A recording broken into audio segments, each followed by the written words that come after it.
On today's show, FIBA EuroBasket Day 1 standouts. Which NBA players are showing out for their countries? And will anyone be able to stop Serbia and Nikola Jokic? It's all coming up right here at Locked On NBA.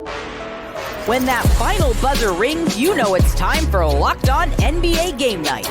All the post-game reactions to every game across the league, every single night, with insights only the hosts at Locked On can provide. It's the true NBA fans' one stop for all the action. Every game, every night. It's Locked On NBA Game Night. Tipping off now. What is up, and welcome to another edition of Locked On EuroBasket Game Night. I'm your host, Jackson Gatlin, also host of Locked On Rockets, right here on the Locked On Podcast Network. Every team, your team, every day. Joining me is my partner in crime, David Ramil, the host of Locked On Heat. David, you excited to talk about some EuroBasket hoops action? We've been starved for hoops content for a minute. Actual competitive basketball being played. I remember trying to make a chicken salad out of chicken you-know-what last year during the Olympic play, but this is actual competitive basketball. I love it. I can't wait to talk about it.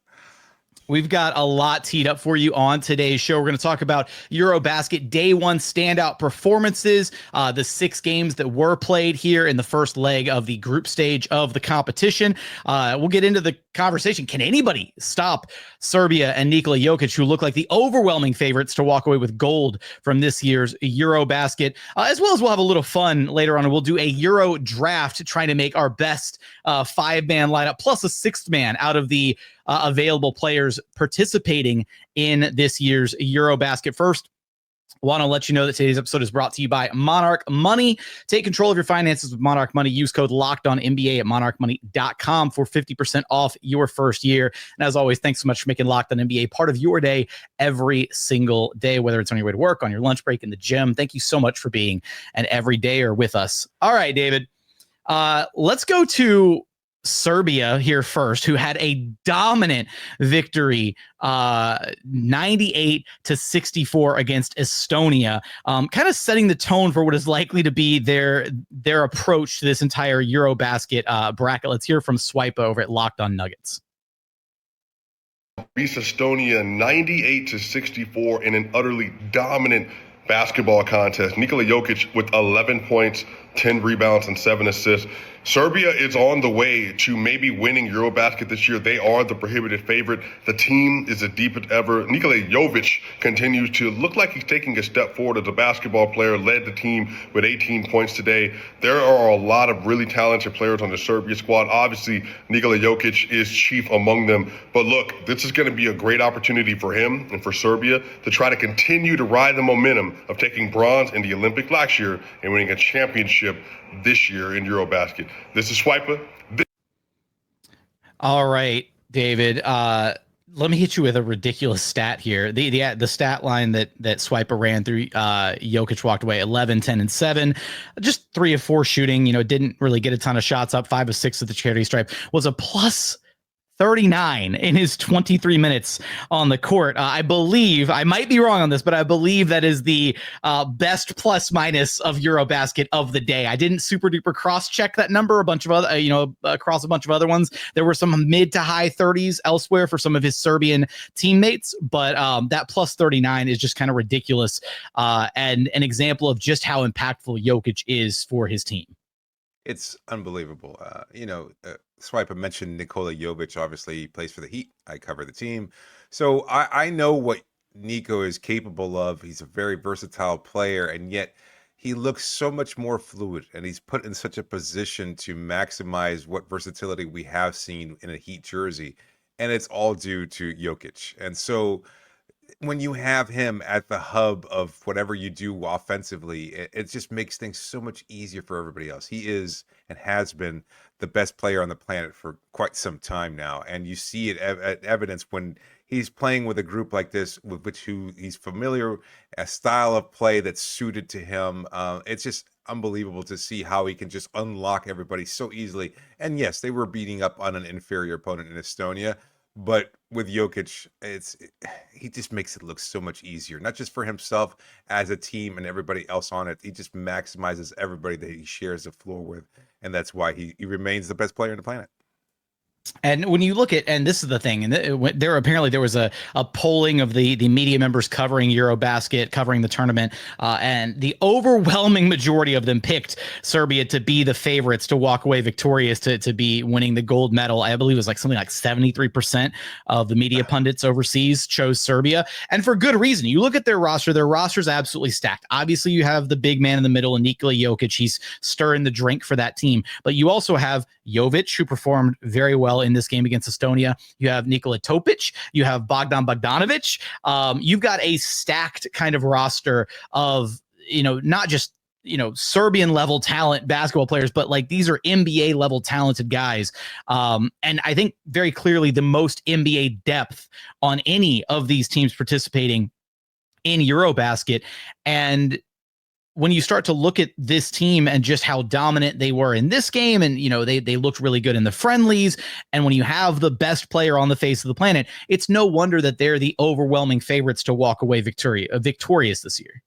No, I mean, I think it's pretty clear. I look, you always have to take into consideration the potential for injury, but barring that, it's just the seamless play, the style of which they play, the way they dominate, the fluidity, the connection. It's an immensely talented group, and they just seem to be ready for any challenges at this level. And so the only thing that I think could potentially derail their chances at a championship are an injury to Jokic himself. And even then, they might still be good enough to face some of the other competitors. And this is not a knock on other teams, because I think France is an incredibly deep group. Germany looked very impressive in their win as well. But you just have to look at the Serbian roster, and with Jokic at its center, they're just too good, and it looks so apparent that they just are a different style than everybody else in the tournament. We're gonna touch base on some of the other standout performers of day one, some of the other teams, and get into some of the other games as well. But I want to ask you this really quick, David, before we move on from Serbia. Do you think, when you try to look at a team that might have the potential to upset, and we'll talk about a couple of these teams in a moment, but do you think it's going to take a team that has a true blue, like superstar talent, like, Luka, like a Giannis, to be able to upset Serbia? Or do you think it's going to be that it'll require more of a collective team effort from a team maybe like Spain, that doesn't have that true blue A1 superstar, but is a better, more collective, cohesive unit because of how frequently they play together and just how well coached they are? That's a great question, and it really underscores like the difference in style between Eurohoop and the NBA. And so with a singular star, they can control the tempo so uniquely at the NBA level. In European basketball, it's all about that team connectivity, and you saw it displayed today. And I think that's going to be the case moving forward. So even teams that are deeper, like Germany, not led by maybe a true blue superstar, and yet look dominant out there. And I think they certainly have the best chance of maybe upending a team like Serbia. But either way, look, even France without Victor Wembanyama, they look really good. I think they're going to have a deep roster there that can really challenge for some title contention there. But I think it's more reflective of just that kind of group mentality. And look, we're seeing it in the NBA too. It's great to have a superstar. You certainly need that. All these teams do have that at the Euro basketball tournament. And at the same time, you have to maximize your depth. You have to rely on guys stepping up and being able to contribute, because your role players are more essential than they've ever been. Coming up, we'll talk about the other standout performers from day one, as well as which country has the best chance to upset Nikola Jokic and Serbia. We're going to get there in just one moment.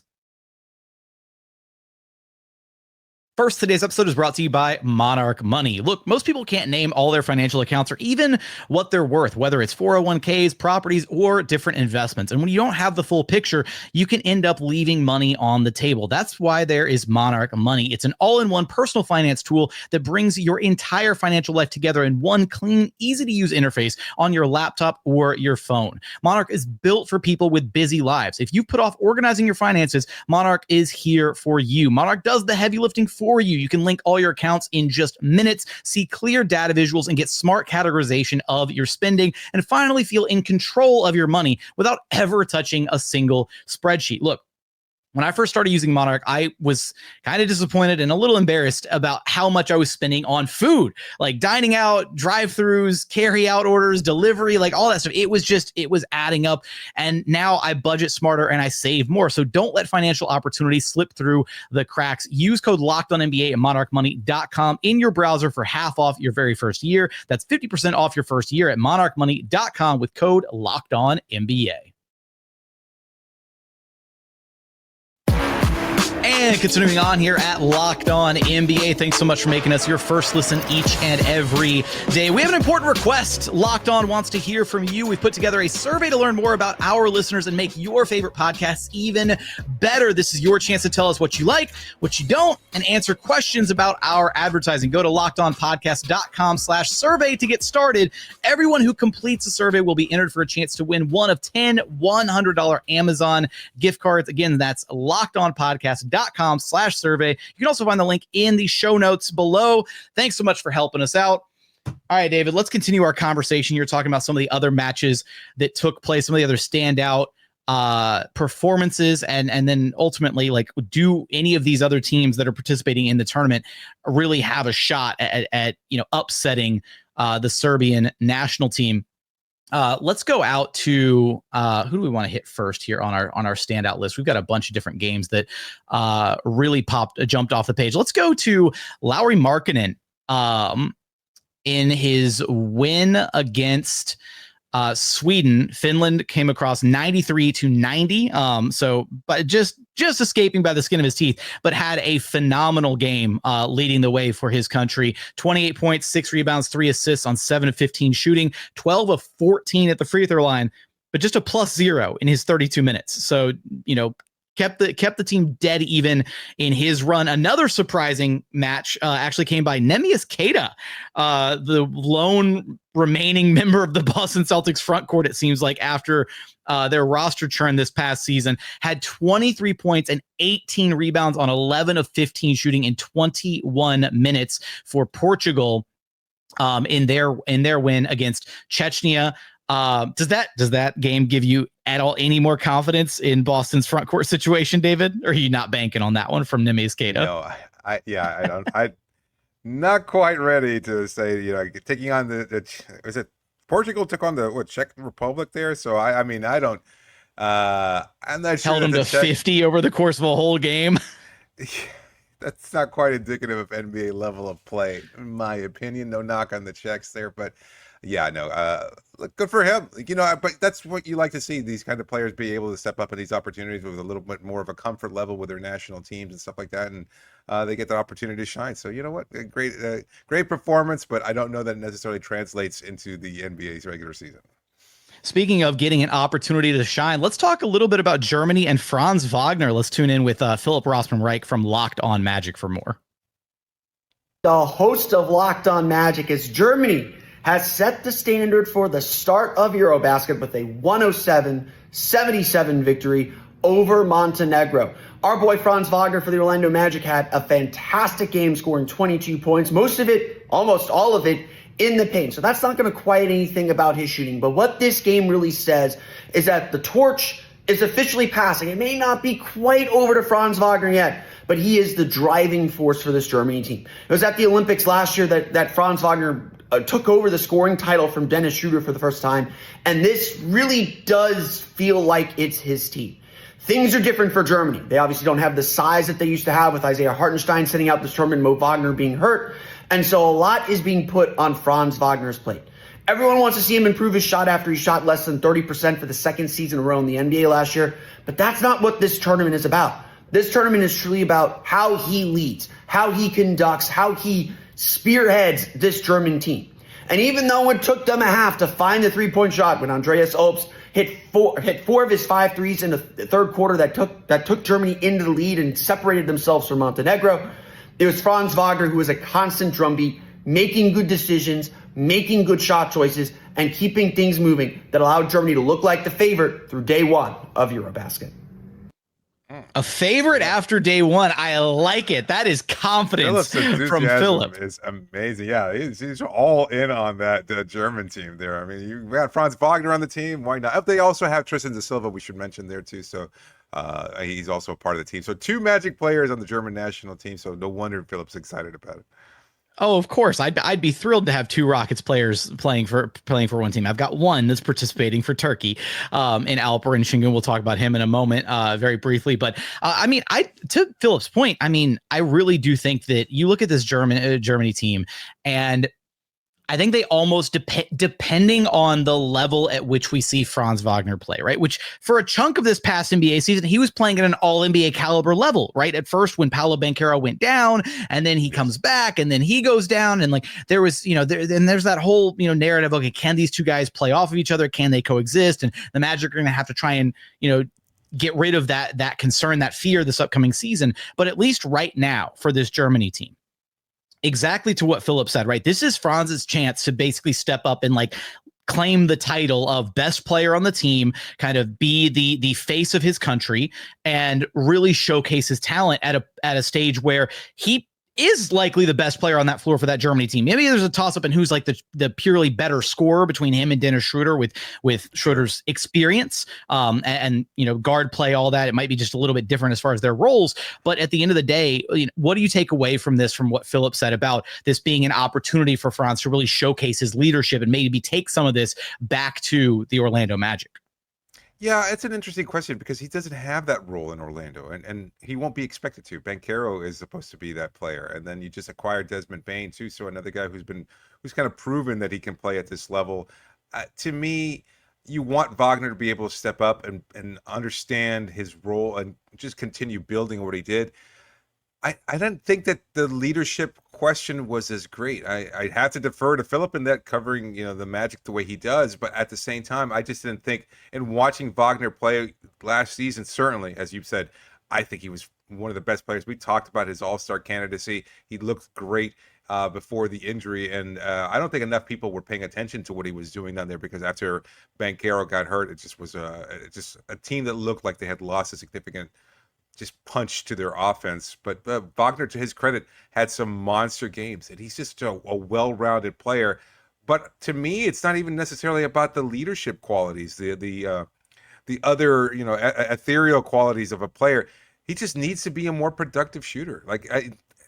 Ultimately, he has to be that consistent threat from the outside, and that's something that still eludes him at this stage in his career, or else you're going to be able to find a way to kind of take him out of his game and limit his ability to be as effectively. And I think that's just from a team perspective also. So I'm curious to see if he's able to mix that up over the course of this tournament and carry that over into the NBA season.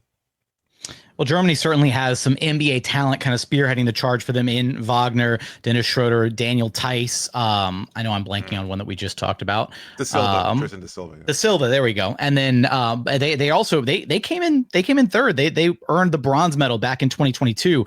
So they would pose a pretty, I think would have at least a puncher's chance of maybe upsetting the Serbian national team, a team that I think, and I'm gonna get into a little home cooking here, despite what the pundits might say, I think Turkey might have something cooking here this season, in this tournament, I should say, not season. And a lot of it hinges on how good Alperen Sengun looks, stepping in as the de facto best player for that Turkish team. Yeah. In their win against Kristaps Porzingis and Latvia, it was a dominant win, 93-73.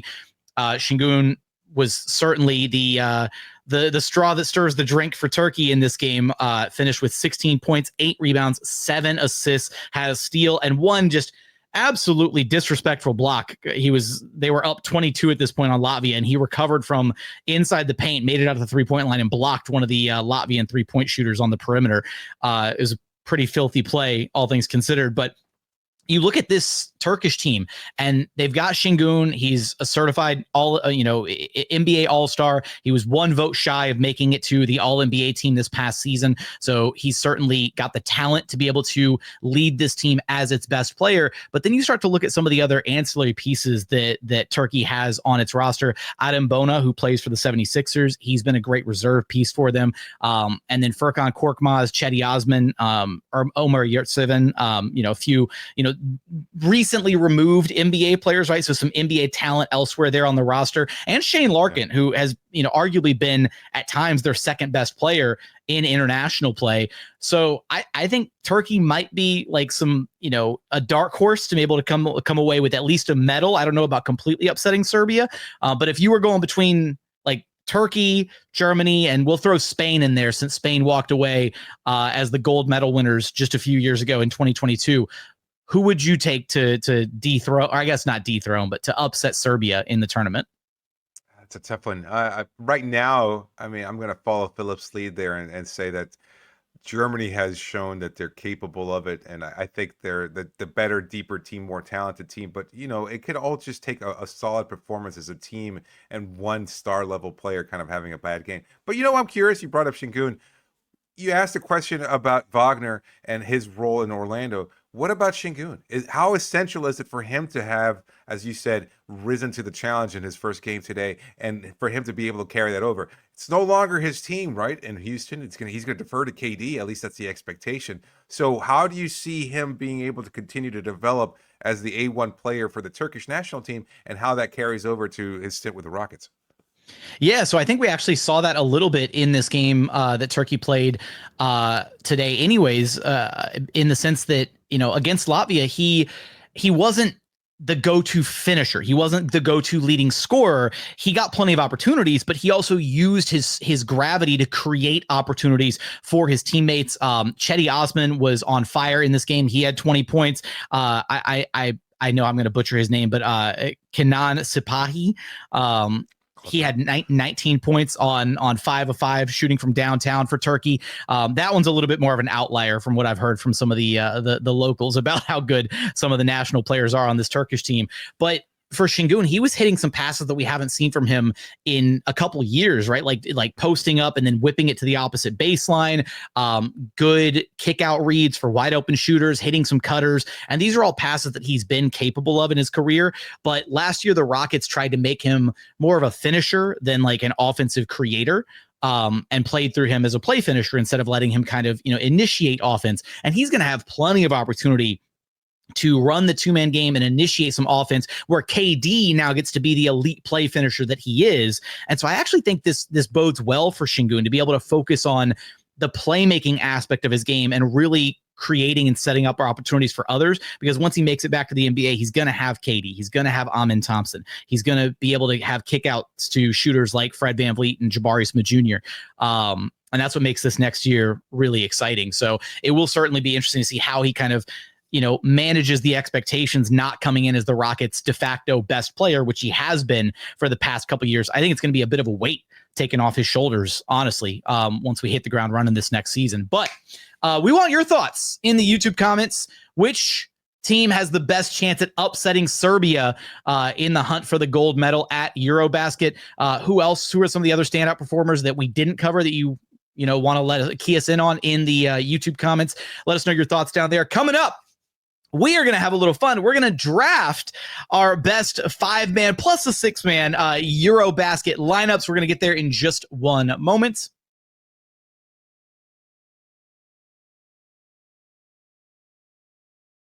And final segment here at Locked On NBA. Thanks so much for hanging out with us here at Locked On NBA, where it's EuroBasket game night. We're going to be doing this, at least on our shows, if we got some EuroBasket content. I'm sure some of the other days here on Locked On NBA are going to be covering all the EuroBasket hoops content.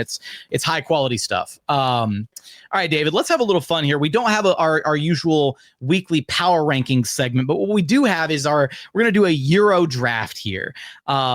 And so the rules are very simple. It's just you can only draft players that are participating in EuroBasket. If you want to go with guys that have never played in the NBA, by all means, I'm happy to take, Jokic and Giannis and Luka off your hands if you'd rather go with some unproven talent that maybe has a really high ceiling. So you're welcome to go that route. But no, I kid. I will. Any thoughts before we commence? Any concerns, thoughts, feelings?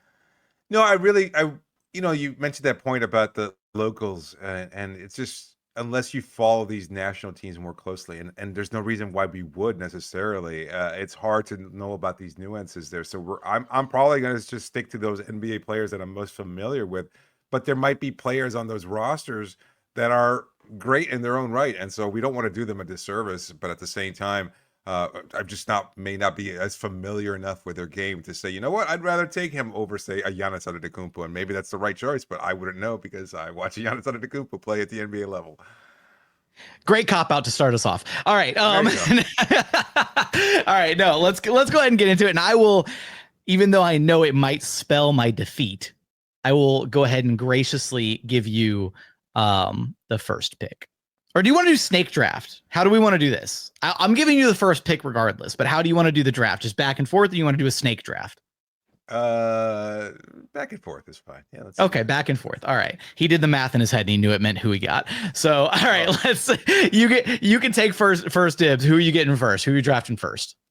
I think we talked about him quite a bit in this show earlier in the first segment. So, surprise, surprise, I'm going to wind up taking the Joker with the first pick in the draft.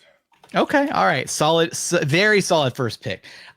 There's maybe a little bit of debate about where I could go with pick number 2, but I got to go with the guy who's going to be the engine for my team. I'm taking Luka number 2. So where are you going with number 3? That's a good question. Jokic capable of so much. Don't necessarily need a center. I'm probably going to go with Mo Wagner, to be honest with you. I think his all-around game suits Jokic. He's going to find him and cuts to the back. You want to take Mo Wagner or Franz Wagner? I'm sorry, Franz Wagner. Mo Wagner. Okay, that's okay. I mean, if you want to take Mo, I'll get my hands on Franz later, so it's all good. All right, so you got Franz. All right. All right. Unless I'm the one making an egregious mistake here, am I good to take Giannis at 4th? Giannis is participating, right? Last I checked. Yes, he is. Okay, all right. Then I didn't necessarily like the fit with Joker there, but that's why. Okay. That's totally fine. I love the fit with Luka, so there we go. This draft is already turning out better than I thought it would. All right, cool. Who are you taking next? Who do you have with pick number 5? This is a tougher one now. I'm gonna need some. I'm gonna need some shooting. I'm gonna go with Bojan Bogdanovic. Okay, I like the Bogdanovic pick. I had him on my list, and I was really hoping he would fall to me. So that's a little bit disappointing for me, but I'll make up for it elsewhere. All right, with my 6th overall pick, I'm getting the Rockets' up-and-coming star from Turkey, Alperen Sengun. I like it. Can't go wrong with All right, so we're 3 in. We're halfway through the draft now because we're doing full lineup plus a 6th man off the bench. Where are you going for pick number 7, David? I'm going Nikola Jokic, his teammate. Nikola Jokic's teammate in Serbia. I just like the versatility. I like the fit. I like the way he plays alongside the Joker. I think it's going to be a powerful 1-2 punch right there. Okay, all right, and we were joking this before we started hitting the record button, but on that Serbian team, there's 3 or 4 or 5 different Nikolas, and I was saying it's got to be John over there. That's just how common that name seems to pop up occasionally. Absolutely. And they all share the Vich in the last part of their name too. So that's the other part of it. That's anyways, I'm getting so off base here.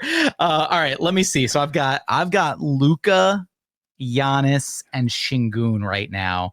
Correct. I feel like I want some shooting. I've got a ton of size. Oh, you know what? Let me go Zachary Risache. Wow. Deep cut. I'm going to go Risache. Okay. Interesting choice there. All right. I've got Bogdanovic, Jokic, and Wagner. So that front court is pretty much set. It's the back court that need some help, and every ounce of my being says, "Don't do it, don't do it." But I already know where you're going. EuroBasket, Dennis Schroeder, you can't go wrong with that. So, oh man. All right, Dennis Schroeder for you. All right, so Dennis Schroeder. Now you still have time to decide if you want him in your starting lineup or you want him to be your sixth man. That might be your saving grace there. Okay, all right. I definitely needed like one more guard. I think I'm gonna have to go. I'm gonna go with Bilal Coulibaly. Yeah, so good choice. Good France choice. is certainly filling out my roster very nicely here. All right, so that leaves us. We both done 5. So now we got your final pick, your sixth man coming off the bench. Who you got? Keep up the scoring punch, space the floor a little bit. I could see his fit with Jokic being a good one. I'm going to go with Lauri Markkanen as my sixth man. There we go. Okay, I like it. I was wondering when one of us would get to him, but I just had other front court players that I was prioritizing, and I was like, do I want Lauri with Giannis or do I prefer the Sengun? I was really kind of back and forth on that, but I leaned Sengun. All right, so Lauri Markkanen for you, like the pick. Similar line of thinking, and we're going to have these are two very big teams outside of everybody named Dennis Schroeder. These teams are massive, by the way. On my end with my final pick, I'm going to go with Kristaps Porzingis. Yeah, I thought so. So unless you give myself some additional. Hey, man, if you hadn't picked Schroeder, he was going to be my final pick. He was going to be my sixth man off the bench. Like, just don't have to worry about closing the game with him, whatever. But, all right, so that gives us. So let's go through these lineups really quickly. So for David, he's got Nikola Jokic, Franz Wagner, Bogdan Bogdanovic, Nikola Jovic, Dennis Schroeder, and then his sixth man off the bench, Lauri Markkanen. And then for my lineup, I've got Luka Doncic, Giannis Antetokounmpo, Alperen Sengun, Zachary Risachet, and Bilal Coulibaly, with Kristaps Porzingis clocking in off of the bench as my sixth man. That does it for our Euro draft. David, how do you feel? How confident do you feel about your team in this Euro draft? Pretty good. I've got Nikola Jokic on there, so I think that's going to work out pretty well for me. But you know what? The size on your team, something to take into consideration. And, you could always get a little taste of Luka magic out there, and especially this renewed and reinvigorated and slimmer version of Luka. Who knows what can happen? Hey, I tell you what, man, you might have Jokic, but my team has baby Jokic, and it's got Luka and Giannis. So I feel pretty good about my picks. We want your thoughts, though, in the YouTube comments. Who drafted the better team? Whose team would win in a game to whatever, game to 21? Just give us your thoughts in the YouTube comments. But as always, we appreciate you hanging out with us here at Locked On NBA. Be on the lookout for our sister show right here on the Locked On NBA podcast feed or on the Locked On NBA YouTube channel. Until then, we'll catch you guys on our very next Locked On NBA.